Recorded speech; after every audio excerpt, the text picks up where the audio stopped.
So hi guys, welcome to ship talk, जहां बात होती है मेरी, आपकी और हाल जिंदगी की। आज ना ऐसे ही बातचीत करते करते मेरी बात हो रही थी और उसमें अचानक से एक सवाल निकल कर सामने आया।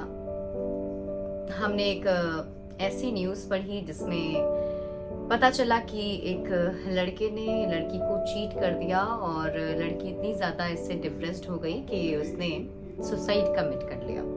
और ये कोई पहला ऐसा न्यूज़ नहीं है, आई एम श्योर आपने ऐसी बहुत सारी स्टोरीज इससे पहले भी पढ़ी होगी। तो यार ऐसे ही जब इस पर डिस्कशन हो रहा था ना, तो मेरे मन में एक सवाल आया कि आखिर लोग क्यों चीट करते हैं यार रिलेशनशिप में। मतलब ऐसा क्या हो जाता है कि आप किसी को चीट करना शुरू कर देते हैं। मतलब आप खुद उस रिलेशनशिप में पहले आते हैं, आप खुद किसी लड़की या लड़के से प्यार करते हैं and you started talking to each other. उसके बाद मिलना जुलना, प्यार पढ़ना, और फिर सडनली एक ऐसा फेज आ जाता है जहां पर लोग चीट करना शुरू कर देते हैं।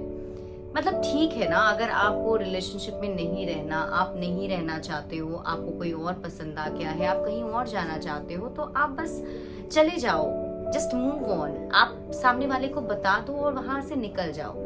ये क्या एक्सक्यूज हो गई कि मैं ब्रेकअप नहीं कर सकता या नहीं कर सकती इसलिए मैं चीट कर रहा हूँ। Cheating is not a investment ना, कि आप हर जगह जाके छोटा इन्वेस्टमेंट कर रहे हैं। मतलब रिलेशनशिप में अपना वक्त थोड़ा इधर थोड़ा इधर दे रहे हैं। No, relationship is kind of commitment. ये कमिटमेंट होता है, आप किसी इंसान से कमिटमेंट करते हैं कि नहीं, अब आप उसके साथ अपनी आगे की जिंदगी बिताना चाहते हैं।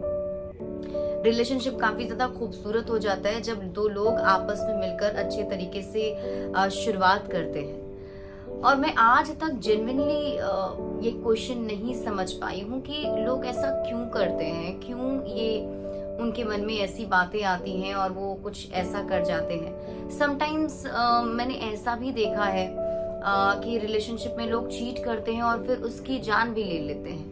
फॉर एग्जाम्पल कि आज ही मैंने यूपी की बलिया से एक खबर आई थी and then I read it. मैंने उसे पढ़ा तो मैं शॉक्ड हो गई। एक बार फिर से वही केस, इससे पहले भी आपने बहुत सारे केसेस ऐसे पढ़े होंगे, एक बार फिर से वही केस सामने आया जिसमें दैट विमेन इज मैरिड, वो शादीशुदा थी और उनको किसी और से प्यार हो गया एंड देन वो अपनी प्रेमी के साथ मिलकर अपने पति की हत्या कर देती हैं और जो शव है उन्हें टुकड़ों में बांटकर अलग अलग जगह फेंक देती है। Same question arrives here also. यहाँ भी वही क्वेश्चन उठता है कि अगर आपको चीटिंग ही करना था, आपको साथ नहीं रहना था, तो आपने शुरुआत ही क्यों की, आपने शादी ही की। और हो सकता है कि अगर आपने शादी कर भी ली, इन केस, क्योंकि बहुत बार ऐसी जबरदस्ती हमारी शादी हो जाती है, कर भी लिया आपने शादी और फिर अगर आपको किसी और से प्यार हो गया, देन जस्ट से इट ना। आप अपने पति को बता सकते हैं कि हाँ, आपको उनके साथ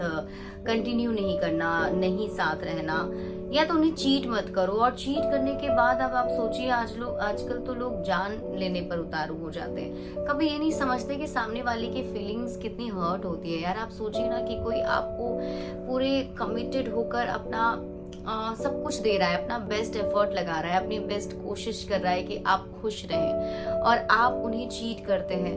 मैं तो बस यही सोचती हूँ कि उस वैसे इंसान को क्या दिल से कभी आवाज नहीं आती, क्योंकि हमेशा मतलब ऐसा होता है, आप अगर कुछ गलत कर रहे हो ना, तो आप बने अपने आप को कितना भी दिमाग से ये कर लो कि नहीं आप जो कर रहे हो वो सही है, बट वो सही होता नहीं। आपकी इंटरनली आपको इसका जवाब मिल जाएगा और इंटरनली आप ये फील करने लग जाओगे कि आप जो कर रहे हो वो गलत है। अंतरात्मा आपको बता देती है कि आप गलत करने जा रहे हो। मैं वही सोचती हूँ कि इन लोगों को कभी डर नहीं लगता या ऐसा नहीं लगता कि भगवान के सामने वो किस चेहरे को लेकर जाएंगे और क्या कहेंगे।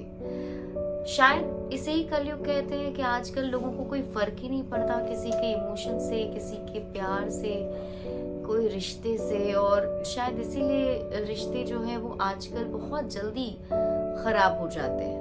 आपका क्या कुछ कहना है, मुझे कमेंट करके जरूर बताइए।